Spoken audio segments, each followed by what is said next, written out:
রাজনীতি করিও না, আমি একজন নিরপেক্ষ ছাত্রী।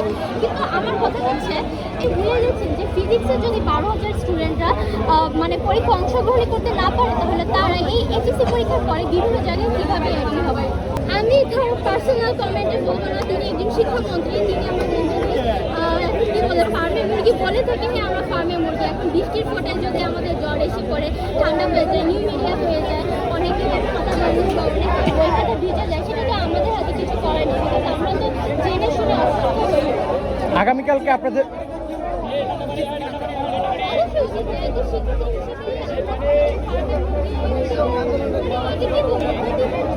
আমাদের এভাবে এত ছোট করে দেখা হয়, একবার রাজার কথা বলা হয়, একবার আমাদের ফার্মের মুরগি বলা হয়। আমাদের কথা ঢাকা বাদও আরো 64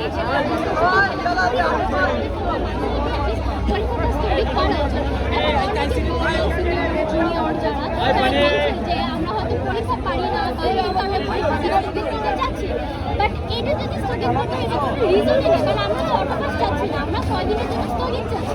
স্থগিত ডাজন্ট মিন যে আমরা ফিউচারে এক্সাম দিব না, একদিন আমরা এইচএসসি পরীক্ষা দিব। শুধু এইচএসসি পরীক্ষা দিয়ে তো এখানে কেউ থামবে না, কেউ অনেক বড় বড় জায়গায় যাবে, হসপিটালে যাবে, দেশে অনেক মেডিকেলে যাবে, তো সেক্ষেত্রে তো কেউ এইচএসসি পর্যন্ত থাকবে না, যার কারণে আমরা পরীক্ষাটা আমার বক্তব্য শুনে এটা ছিল তার কোনো রিজন নেই। দেখেন আমার এখন বলতে অনেকে যে আমি কোনো রাজনীতির সাথে জড়িত না, আমি কোনো রাজনীতি করিও না, আমি একজন নিরপেক্ষ ছাত্রী। কিন্তু আমার কথা হচ্ছে এটা যে সরকার বলেছে, মানে যে জনগণরা বলছে, এটা কীভাবে বলবে? কারণ আমরা যদি এর আগে ভোটটা দেখি, সেই ভোটে দেখি গণহারে তিনি বলেছে যে 2025 সাল পর্যন্ত বা 24 সাল পর্যন্ত গণহারে এক্সাম দিয়েছে, পাস দিয়েছে। এবার প্রশ্ন এতই কঠিন করা হবে, প্রশ্নের মান এত স্ট্যান্ডার্ড করা হবে, যার কারণে পোলাপান মানে যে স্টুডেন্টরা তারা হচ্ছে খুব ভালো একটা রেজাল্ট করবে, যেটা তারা আশা করে।